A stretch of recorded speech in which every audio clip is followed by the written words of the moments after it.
제6장 연습 문제를 같이 풀어보도록 하겠습니다. 1번 농산품에는 토지, 공산품에는 자본이 특정 요소로 이용되고 있다. 노동은 두 부문 모두에서 이용되고 있다. 무역을 시작하면 자본이 상대적으로 풍부한 나라에 어떤 변화가 나타나는지 다음 물음에 답하라. 그러니까 농산품에는 토지, 공산품에는 자본, 그리고 노동은 두 부분 모두에 이용되고 있는 전형적인 특정 요소 모형이 되겠습니다.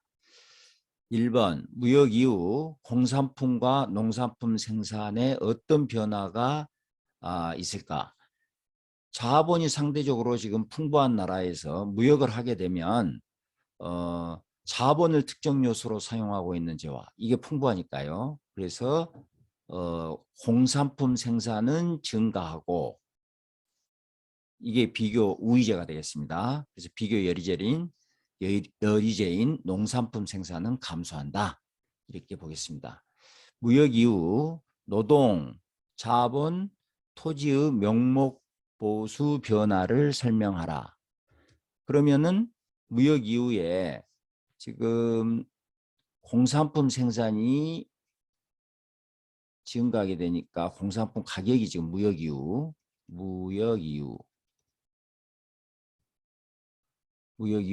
공산품 가격이 증가하게 되니까 노동이 M으로 이동.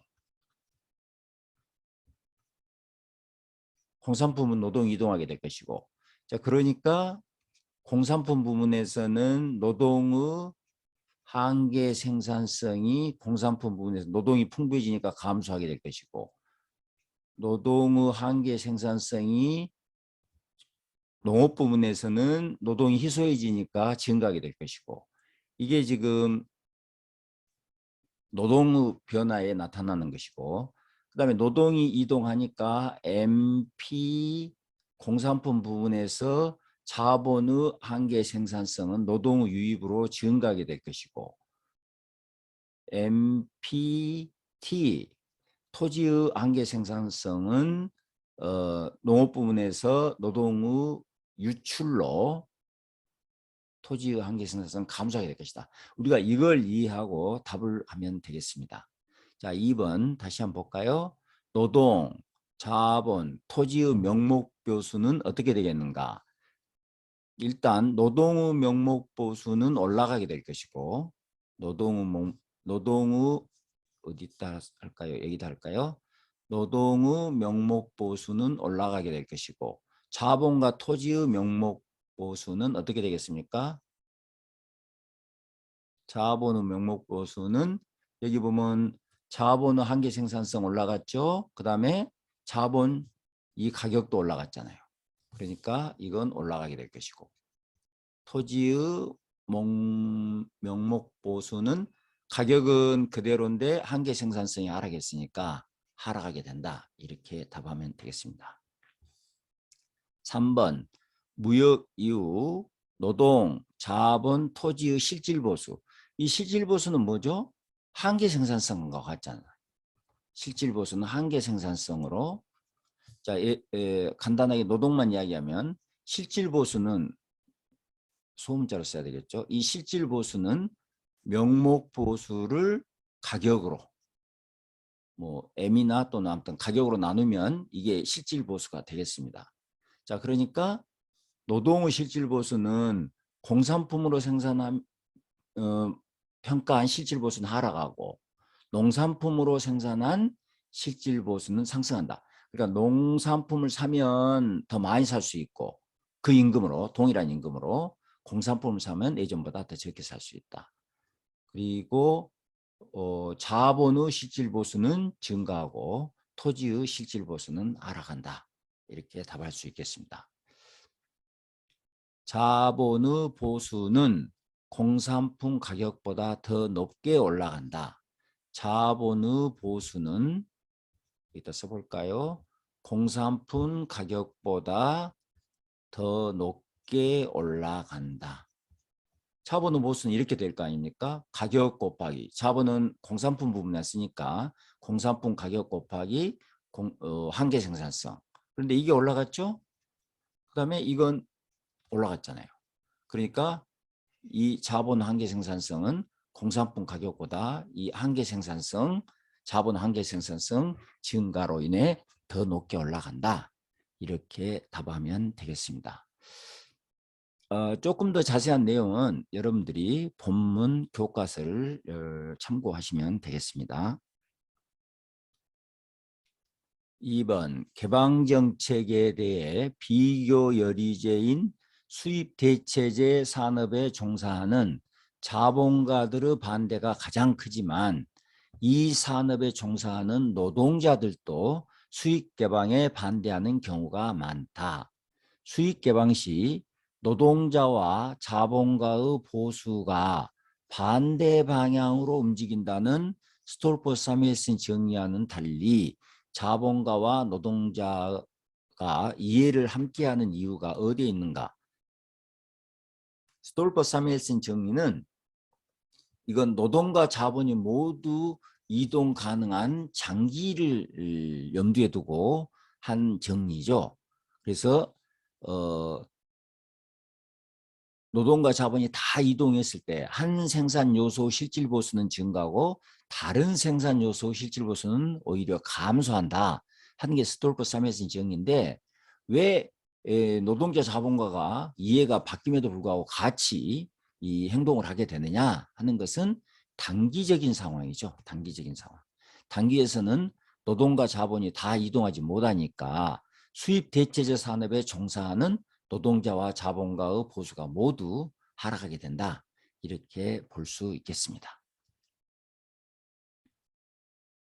3번 무역을 시작하면 최단기에는 가격의 변화에도 불구하고 생산의 변화가 나타나지 않는다. 그러니까 최단기는 노동과 자본이 이동하지 못하니까 생산이 변하지 않겠죠. 생산 요소가 다른 부분으로 이동해야지 생산이 변할 텐데 이동하지 못하니까 생산의 변화가 나타나지 않는단 말이에요. 이 시점에서 무역의 이익은 있는가? 그리고 무역은 단기보다 장기적으로 이익이 확대된다고 한다. 그 이유는 무엇인가? 생산의 변화가 없더라도 무역의 이익은 있죠. 왜 이익이 있죠? 교환의 이익이 있다. 교환의 이익. 더라도 이 시점에서 교환의 이익이 있다. 교환의 이익. 그리고 시간이 흘러가게 되면 생산 요소가 보다 효율적인 부분, 비교 우위제가 있는 부분으로 이동하면서 이익이 확대된다고 볼 수 있겠습니다.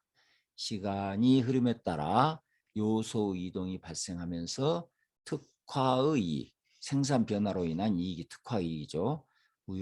점차 무역의 이익이 확대된다. 그림 6, 8을 참고하시오.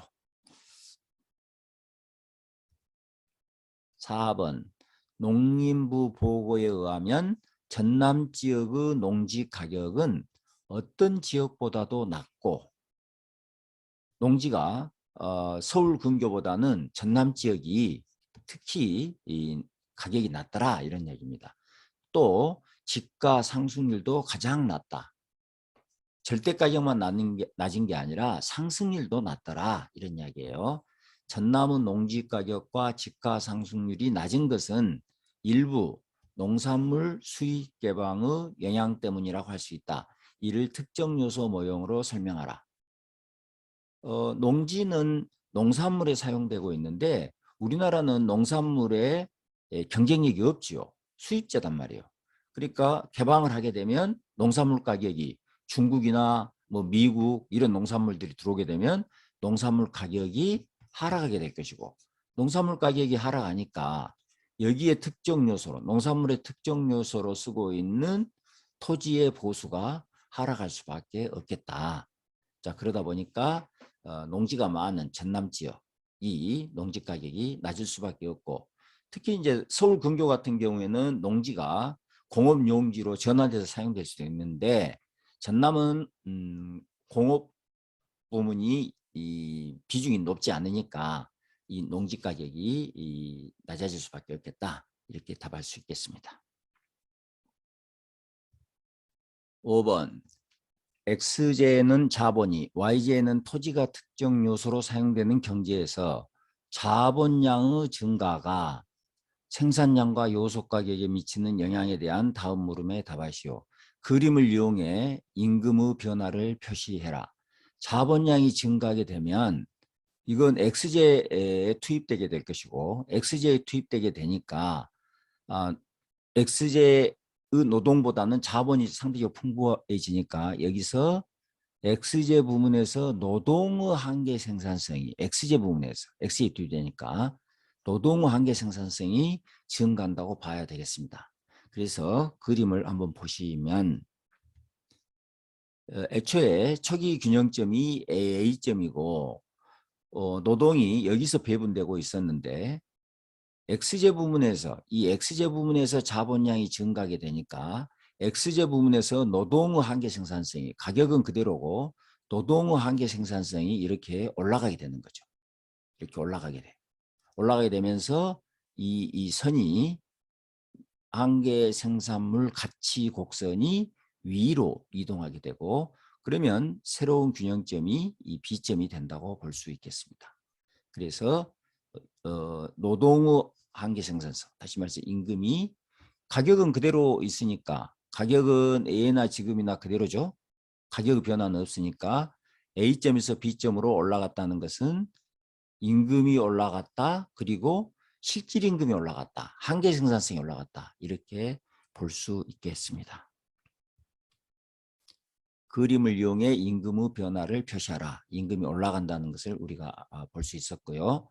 자본과 토지의 자본의 보수 그리고 토지의 보수는 어떻게 됐을까? MPK는 어떻게 됐을까? MPT는 어떻게 됐을까를 생각하시면 되는데 자본의 보수는 일단 노동의 유입으로 우리가 자본은 그대로인데 노동만 유입됐다면 증가하겠지만 이게 자본량도 증가했기 때문에 자본의 보수는 오히려 하락하게 되고 토지의 보수는 노동 유출로 인해서 토지의 보수도 하락한다고 봐야 되겠습니다. 자, 그러면 자본의 보수는 토지가 유입됐는데도 하락한 이유가 뭘까? 보면은 자 보세요. A점하고 그림에서 B점을 보면 노동의 한계 생산성이 증가했다는 것은 상대적으로 노동이 희소이 됐다는 뜻이니까 상대적으로 자본은 풍부해졌다는 뜻이 되겠고 자본이 풍부해졌으니까 자본의 한계 생산성은 하락하게 된다. 이렇게 대답해야 되겠고 여기서 보수는 가격은 변화가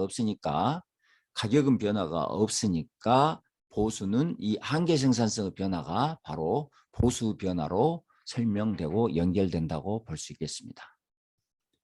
X제와 Y제의 생산량은 어떻게 될까? X제는 자본도 증가하고 노동도 유입됐으니까 증가하게 될 것이고 Y제는 토지는 그대로 있는데 노동이 빠져나갔으니까 감소하게 된다. 이렇게 볼 수 있겠습니다. 이 그림을 보시면서 여러분들이 다시 한번 생각해 보시면 답을 하실 수 있을 것 같습니다. 6번 어떤 국가에서 자원이 새로 개발되면 임금이 올라가고 소비가 늘지만 경제가 전반적으로 어려움을 겪게 되는 경우가 있다. 자원 개발에 따른 이득이 왜 경제에 어려움을 가져오는지 특정 요소 모형을 이용해 설명해라. 자원이 개발됐으니까 그 나라가 더 부유해져야 되는데 오히려 어려움을 갖게 되는 경우들이 있더라 이거예요. 자, 이걸 우리가 더치 디시스, 네덜란드병이라고 이야기하죠. 여기 정리된 내용을 한번 읽어볼까요? 자원 개발로 노동에 대한 수요가 증가하면서 임금이 올라가는 게 문제가 된다는 거예요.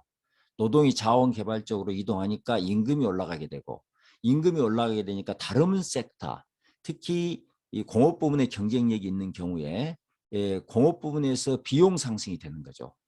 수출제인 제조업 부문에서 특정 요소인 자본과 이동 가능한 노동이 생산 요소로 투입된다고 하면 이 경우 자원 개발로 인한 임금 상승이 수출제인 공산품의 생산 비용을 높이게 된다는 거예요.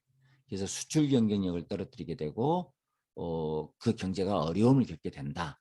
즉 자원 개발이 전통적인 수출 산업의 경쟁력을 떨어뜨려 경제가 어려움을 겪고 이게 지금 네덜란드에서 발견됐다 그래서 우리가 네덜란드 병이다. 왜냐하면 네덜란드는 제조업 강국인데 자원이 유전이 개발되면서 임금이 상승하고 임금이 상승하면서 제조업 부문의 경쟁력이 떨어지면서 어려움을 겪게 됐다는 이야기가 되겠습니다. 7번 한국과 중국 간에는 해외 아웃소싱이 활발하다.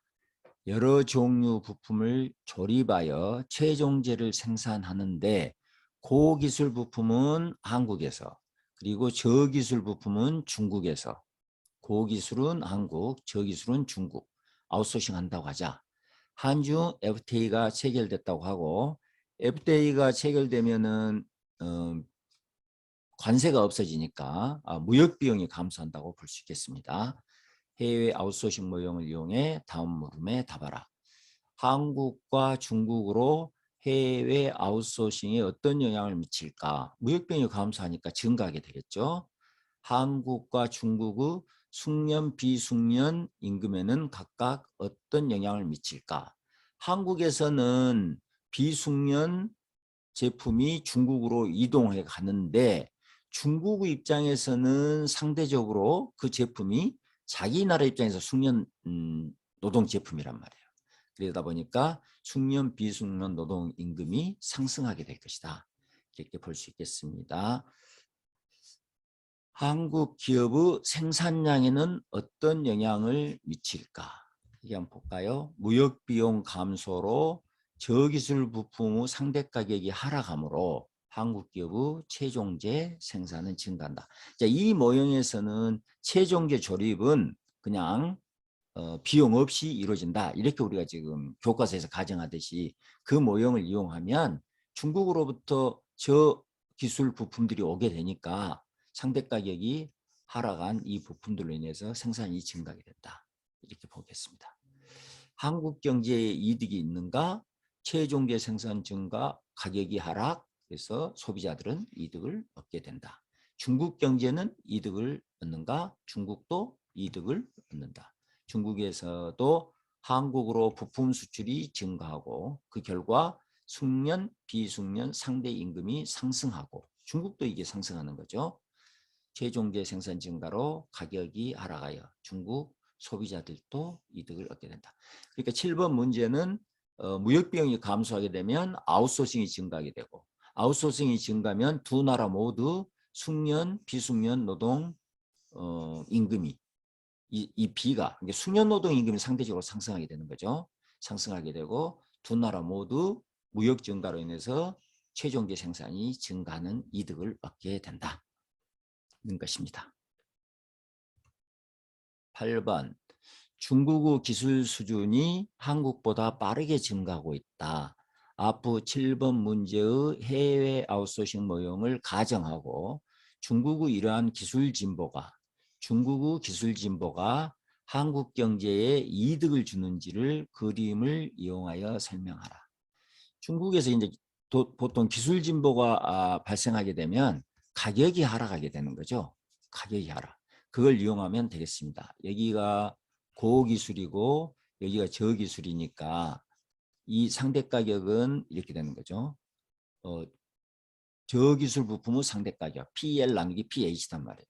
근데 중국 기술 진보가 발생하면 여기에서 이렇게 이쪽으로 가격이 변하게 되고 점점 완만해지는 거죠. 완만해지면서 생산점이 이렇게 이동하게 되고 그래서 이게 지금 최종재 생산이거든요.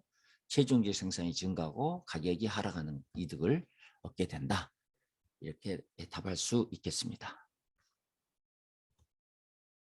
9번 한국의 숙련 비숙련 노동의 임금 격차가 2000년 이후 꾸준히 증가하고 있다. 2000년 이후 숙련노동 상대 임금이 상승하게 되는 거죠. 이러한 임금 격차가 나타나는 원인을 전통적 무역 이론으로는 어떻게 설명되는가? 이에 대한 반론과 함께 임금 격차를 설명하는 다른 견해를 소개하라. 자, 전통적 무역 이론은 스톨퍼 사무엘슨 정리를 이야기하겠습니다. 그러니까 한국이 이 숙련노동 집약제를 2000년 이후 숙련노동 집약제를 주로 수출하다 보니까 숙련노동의 임금은 상승하고 비숙련노동의 임금은 하락한 거 아니냐 하는 이야기가 되겠고요. 그 다음에 이제 다른 견해는 한국에서 숙련노동 편향적인 기술 진보가 발생하니까 이 기술 진보로 인해서 숙련노동의 임금은 상승하고 비숙련노동의 임금은 상대적으로 덜 상승하는 이런 이유로 인해서 그 격차가 커졌다. 이렇게 볼 수 있겠고 또 다른 견해는 우리가 이번 챕터에서 공부한 것처럼 해외 아웃소싱이 증가하게 된 거죠. 실제로 해외 아웃소싱이 굉장히 많이 증가했어요. 그러니까 이 해외 아웃소싱이 증가하면 어떻게 된다고 했습니까? 숙련 비숙련 노동의 임금 격차가 상대적으로 커진단 말이에요. 그래서 이 아웃소싱 때문에 숙련 비숙련 노동의 임금 격차가 확대됐다. 이런 세 가지 견해로 그 원인을 설명할 수 있겠습니다.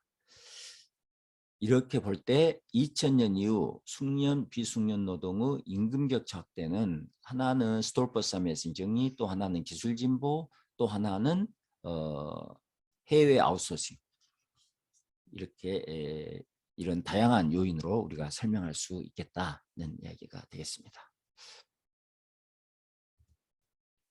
10번 해외 아웃소싱은 국내 일자리를 해외로 이전하는 효과가 있다. 이는 국내 고용을 줄임으로 국가 경제에 손해를 준다. 그러니까 숙련노동 집약제, 비숙련노동 집약제가 있는데 해외 아웃소싱이 증가하게 되니까 이 비숙련노동 집약제의 생산이 감소하고 그러다 보니까 비숙련 노동자에 대한 고용이 줄어들고 그러면서 국가 경제에 어려움을 겪게 되는 거예요. 국가 경제에 손해를 주는 거 아니냐 이런 이야기가 되겠습니다. 정의된 내용을 한번 읽어볼까요? 해외 아웃소싱으로 국내 고용이 줄어드는 것은 사실이다. 그러나 국내 최종재 생산이 증가하고 이 가격 하락으로 소비자들은 이득을 얻게 된다. 이 저렴한 이 비숙련 노동 집약제를 쓰게 되니까 가격이 하락하게 돼서 소비자들의 이득이 발생한다는 겁니다. 국가 경제 전체적으로는 이득이 있다. 다만 모든 구성원 모두에게 이득이 되는 건 아니다. 숙련 노동자의 상대 임금이 비숙련 노동자보다 더 상승하므로 숙련 비숙련 노동자의 임금 격차가 확대되는 것은 사실이다. 그러니까 소득 불평등도가 발생하긴 하지만 국가 경제 전체적으로는 이득이 발생하게 된다는 설명이 되겠습니다. 이상으로 6장 연습 문제 풀이를 모두 마치도록 하겠습니다.